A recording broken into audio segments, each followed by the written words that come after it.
Hai, bertemu lagi dengan saya untuk belajar matematika.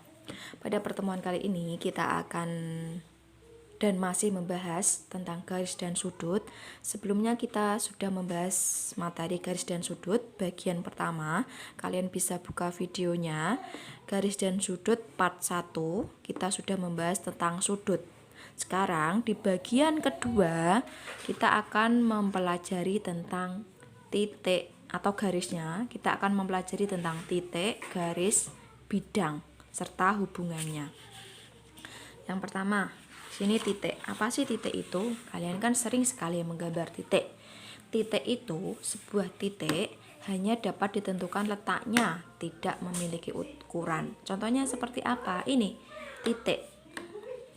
Tik, tik, tik. Nah, titik dapat digambarkan dengan memakai tanda noktah. Noktah itu yang seperti apa? Ya ini. Tik. Nah, ini suatu titik. Bundaran tebal pun juga suatu titik.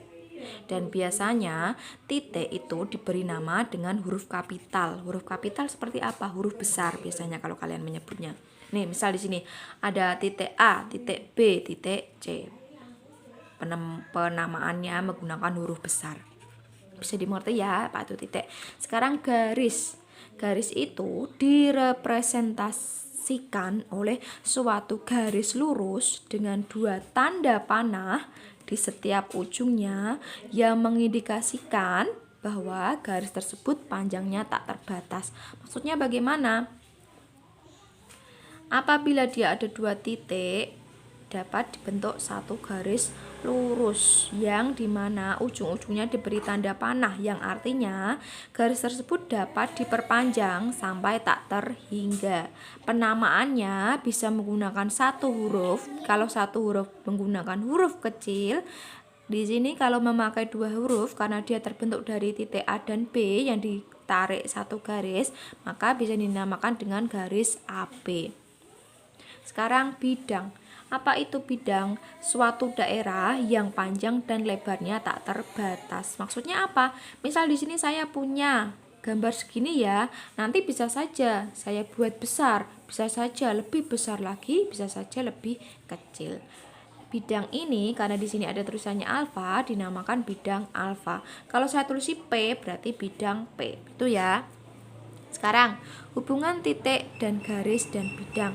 Yang pertama, posisi titik terhadap garis. Nah, ada sebuah garis K dan ada sebuah titik di mana titiknya berada di garis.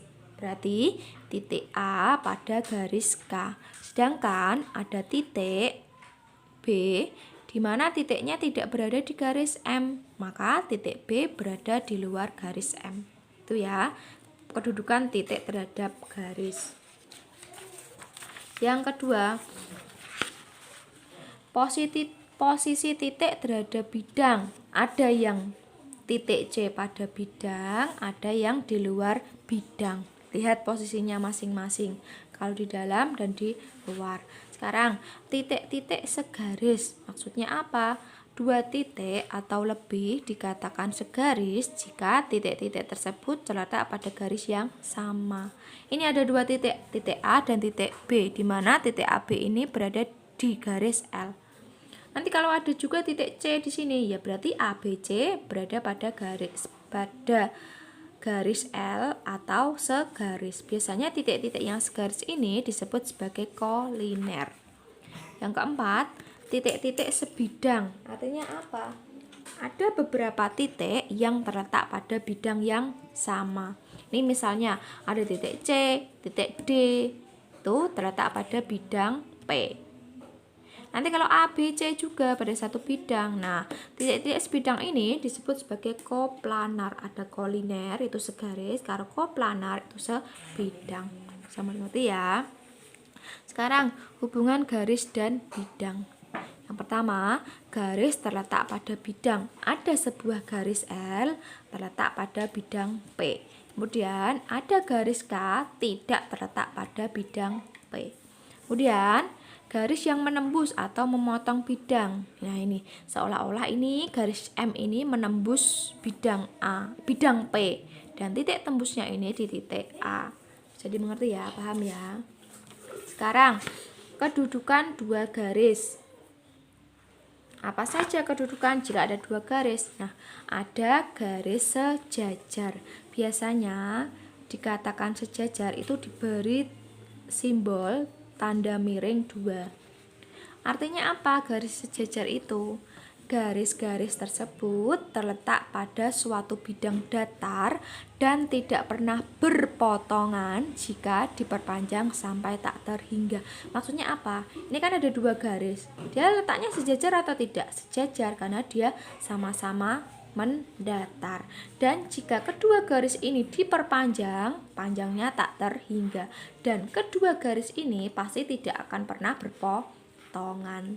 Kalau ada seperti ini bisa mendatar, bisa tegak, ini sejajar, bisa miring kanan, bisa miring kiri. Nah, ini sejajar. Artinya membacanya apa? Garis M sejajar garis N. Sekarang, garis berpotongan artinya apa? Garis-garis terletak pada satu bidang datar dan mempunyai satu titik potong. Dikatakan berpotongan ini jika ada dua garis saling bertemu dan dia memiliki satu titik potong. Dia harus berada pada bidang yang sama ya. Tidak boleh garis yang satu di sini, garis yang kedua di sini. Nanti ini bidangnya kan berbeda. Nah, ini karena ini berada pada bidang yang sama, namanya berpotongan dan dia pasti hanya memiliki satu titik potong. Sekarang berpotongan tegak lurus. Kalau berpotongan tegak lurus, dia sama seperti berpotongan, membentuk satu titik potong dan posisinya pasti segitiga, pasti akan membentuk sudut siku-siku. Inilah berpotongan tegak lurus. Sekarang berhimpit. Berhimpit itu maksudnya apa? Ada dua garis yang dihimpitkan. Nah, dihimpitkan sehingga terletak hanya garis lurus saja. Misal di sini ada garis lurus, padahal ini terdiri dari dua garis P dan garis I. Karena berhimpit, jadi dia hanya terlihat satu garis, gitu ya. Sekarang garis bersilangan. Garis-garis yang terletak pada satu bidang datar dan tidak akan berpotongan jika kalau bersilangan tidak terletak pada bidang yang sama. Kalau berpotongan, dia terletak pada bidang yang sama. Ingat ya, bersilangan tidak terletak pada satu bidang yang sama.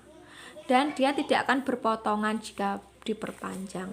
Contohnya seperti apa? Di sini misal ada garis K dan garis L. Dia kan terletak pada bidang yang berbeda. Garis K terletak pada bidang A, B, C, D. Sedangkan garis L terletak pada bidang E, F, G, H. Dia terletak pada bidang yang berbeda. Dan ketika dia diperpanjang pasti tidak akan berpotongan. Adakah garis lain yang bersilangan? Ada tentunya. Yang mana? Misal garis K, dia akan bersilangan dengan FG. Bersilangan dengan EF, bersilangan dengan EH, dan bersilangan dengan HG. Karena dia posisinya berada pada bidang yang lain. Bisa juga K bersilangan dengan HD, ya kan? Kalau diperpanjang pasti tidak akan bertemu. Itu ya, bisa dipahami ya? Bisa. Sekarang contohnya. Di sini saya mempunyai gambar balok A, B, C, D, E, F, G, H. Dimana diagonal sisinya HF dan AC. Kalian diminta untuk menentukan sisi-sisi yang sejajar. Yuk, coba dulu. Kalau AB itu sejajar dengan EF dan sejajar dengan CD, ya kan? Kemudian AD itu sejajar dengan EH, sejajar juga dengan BC, ya kan? Kemudian FG itu pasti sejajar dengan BC dan sejajar dengan EH.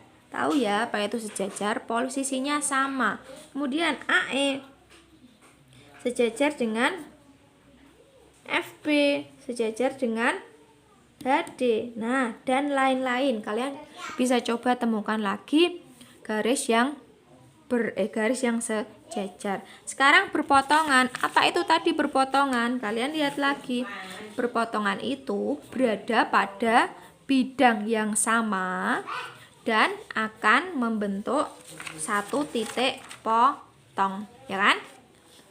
Mempunyai satu titik potong yang mana berada pada bidang yang sama. Kalau saya AB, bisa juga dengan AB, bisa dengan FB. Bisa nggak? Bisa, karena dia sama-sama bidang ABFE. Kemudian apa lagi? BC. BC berpotongan dengan CG. Kenapa? Karena dia berada pada bidang BCGF, ya kan? Terletak pada satu bidang. Sekarang EF. EF dan apa? FG. Karena terletak pada bidang EFGH. Gitu ya. Dan lain-lain. Kalian bisa cari sendiri. Sekarang bersilangan, dia berada pada bidang yang berbeda dan ketika diperpanjang tidak akan berpotongan. Mana? Ya jelas AC dan HF. Apalagi? HF dan BC. Banyak sebenarnya. Nanti kalian bisa cari lagi. Bisa juga HF dan AD. Kemudian AC dan FG. Pokoknya cari yang tidak sebidang dan ketika diperpanjang tidak akan bertemu. Itu ya. Sekarang sifat-sifat garis sejajar. Nah, jika sebuah garis memotong salah satu dari dua garis sejajar, maka garis tersebut juga akan memotong garis kedua. Maksudnya apa? Di sini kan ada garis P dan Q, di mana P-Q-nya ini sejajar. Kemudian ada garis M yang memotong garis Q. Otomatis, kalau dia hanya memotong di Q, pasti dia juga akan memotong garis P. Itu ya. Kalau satu terpotong, yang kedua juga terpotong.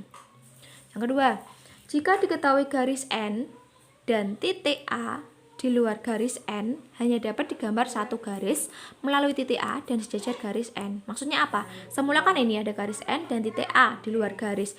Dari titik A ini dapat dibuat satu garis yang sejajar dengan garis N. Dibentuklah garis M. Nggak mungkin kan dia dibentuk garis, bisa dibentuk garis lain tapi tidak sejajar dengan N.